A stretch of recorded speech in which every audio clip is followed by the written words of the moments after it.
Hey guys, hope you're all doing good.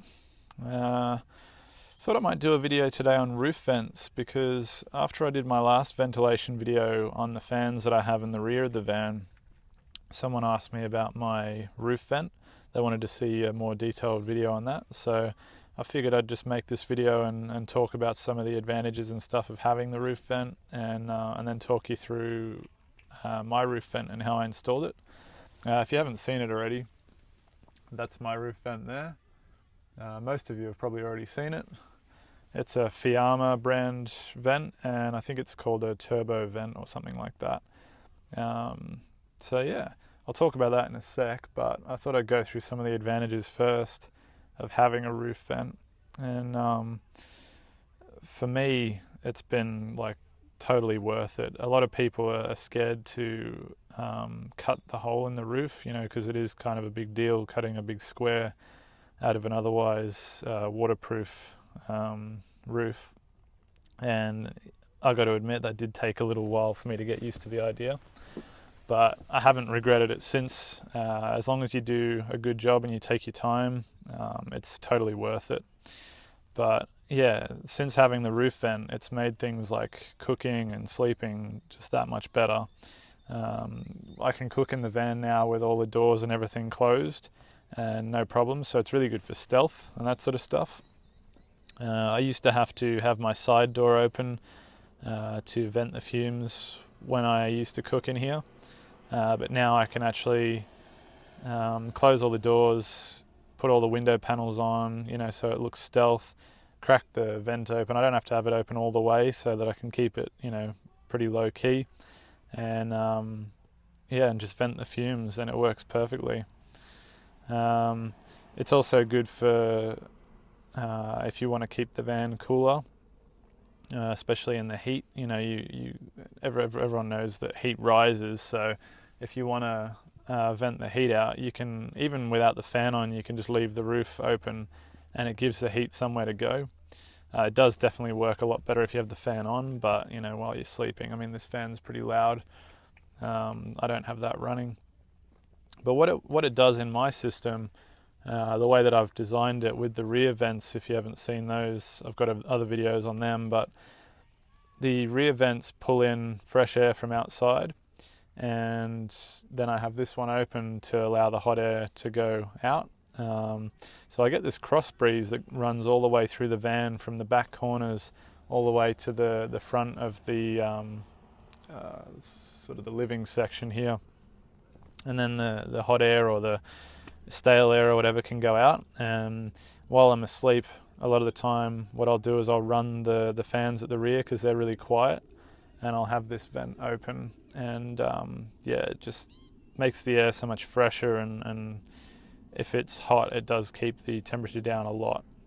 And then if I wake up in the morning and it's still too hot, I can just flick the fan on the vent, and gives me, I'd say, since I've installed the ventilation, including the rear ones and the front one, like when it was warmer, it's now getting cold here, but when it was warmer, it would buy me probably an extra hour or two in bed. So instead of waking up at 7, 8 in the morning, struggling to breathe because it was so hot in here, I could wake up slowly and just, it's a bit more relaxing. So definitely worth it. It took away from the stealth a little bit on my van, because obviously when you see a roof vent, you sort of, it looks more like a camper van basically. Mine used to just look like a white van on the outside, but then I put the vent in, and if someone has a keen eye, they'll kind of realize that it's a camper van. But there are other vans out there that have roof vents and stuff, so it doesn't completely ruin the stealth factor. It just lowers it a little bit, but totally worth it, the trade-off for the advantages that you get. I mean, being able to just cook and be in here with everything closed up and still have fresh air is awesome. So I might show you mine now.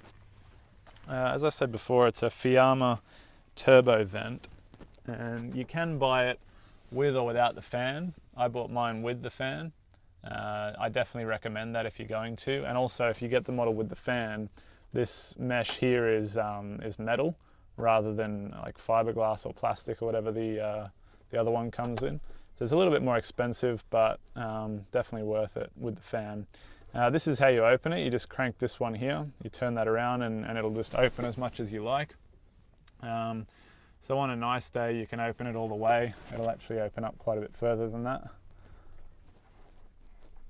So that's fully open now, as you can see. I'll show you from outside.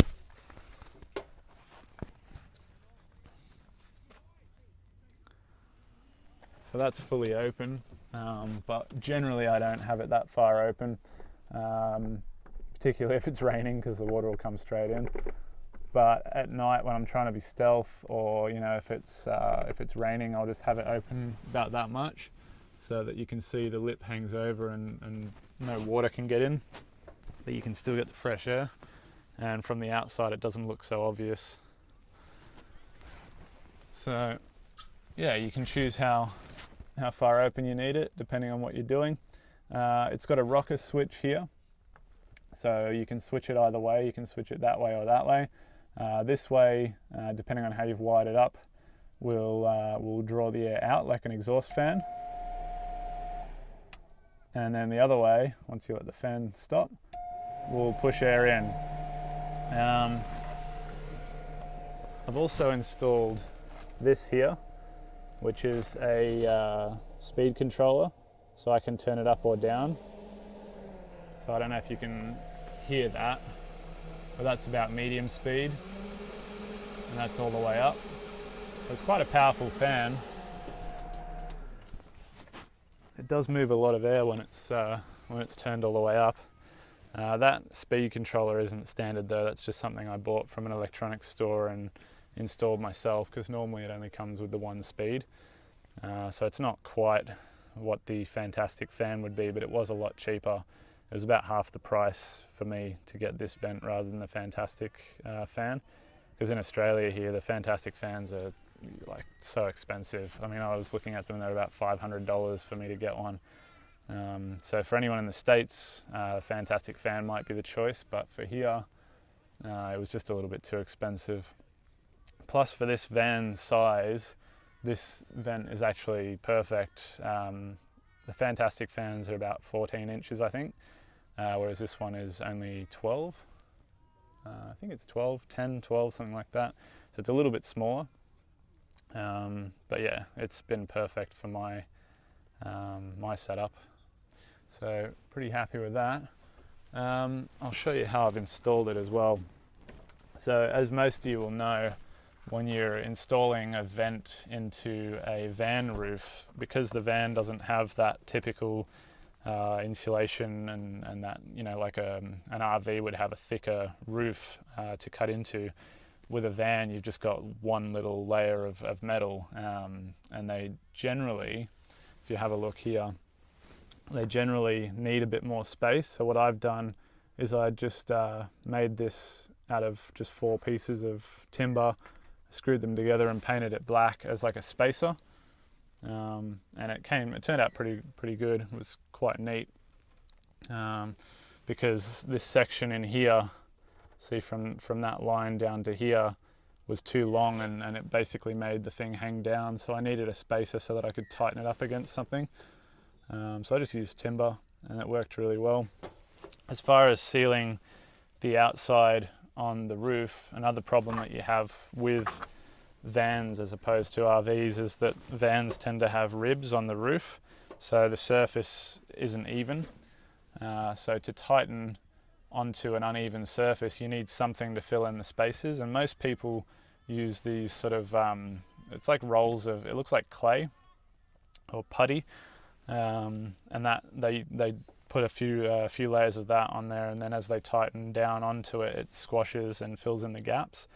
I was going to do that, but then I found another option in the camping store, which is this stuff. It's just adhesive foam. So you can, as you can see, you can push it and it squashes down, and then one side of it is adhesive, so that side there is adhesive. And what this does is, as you put it down, imagine that this is one of the ribs on the roof. As you push down onto it, it surrounds the rib and fills in all the gaps, and the harder you push down, the more it seals. And I chose some quite thick stuff so that I could really compress it down. And then what it does is it gives you something to apply your silicone to, so that you're not just trying to fill in a hole with silicone. You've actually got like a barrier to seal against. So if you look on mine, I'll try and get up here.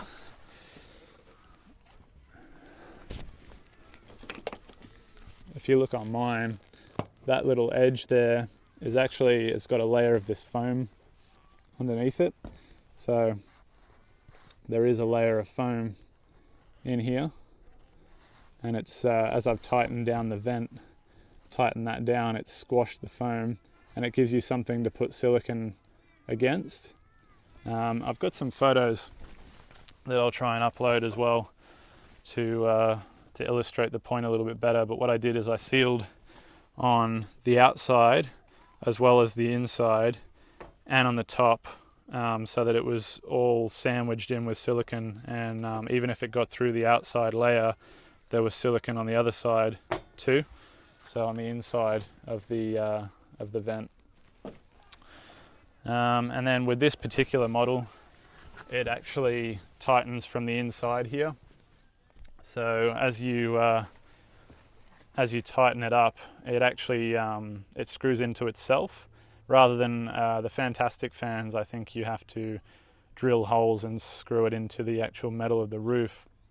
This one you don't need to drill any holes. You just cut the square out, and it sandwiches itself to itself and squashes the foam and the silicone in between that.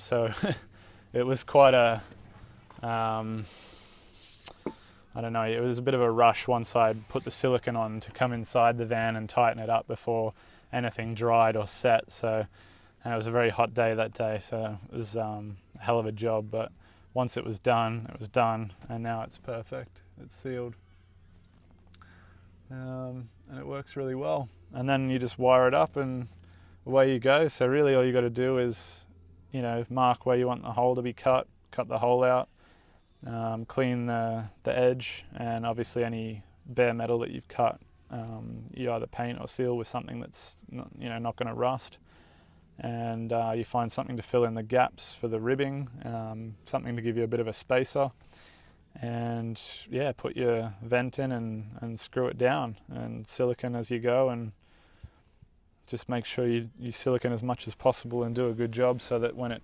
first rains, that first time that you're in here and it's raining, you don't get water coming in. So yeah, that's my roof vent setup. Any questions, obviously just let me know. But as I said with mine, I've got vents at the back here, one on either side of the van, and the vent up the top there. So when I'm asleep at night, these ones draw fresh air into the van and push it through. And I have the roof vent cracked, so any of the hot or stale air can just pump out, and fresh air for me while I sleep. Before I go, also, I have had a couple of ideas on how I can expand my website a little bit. If you haven't checked it out already, it's BecauseiVan.com, and on there I've got ways to contact me, and I've got my Amazon store and things like that. So check that out if you haven't already, but I will be expanding it soon, and I've had a couple of ideas recently that I'm still working through in my head, so I'm not going to give them away yet, but I'm looking to get you guys more involved in the channel and develop a bit more of a community type of thing, rather than having it be just about me and my van.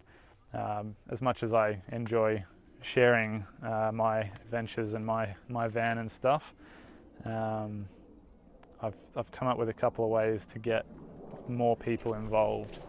So when that happens, I'll post another video with details and let you know how you can get involved and what's going to happen. But yeah, just thought I'd share that with you so that you know what's coming. And when I know more, I will let you know.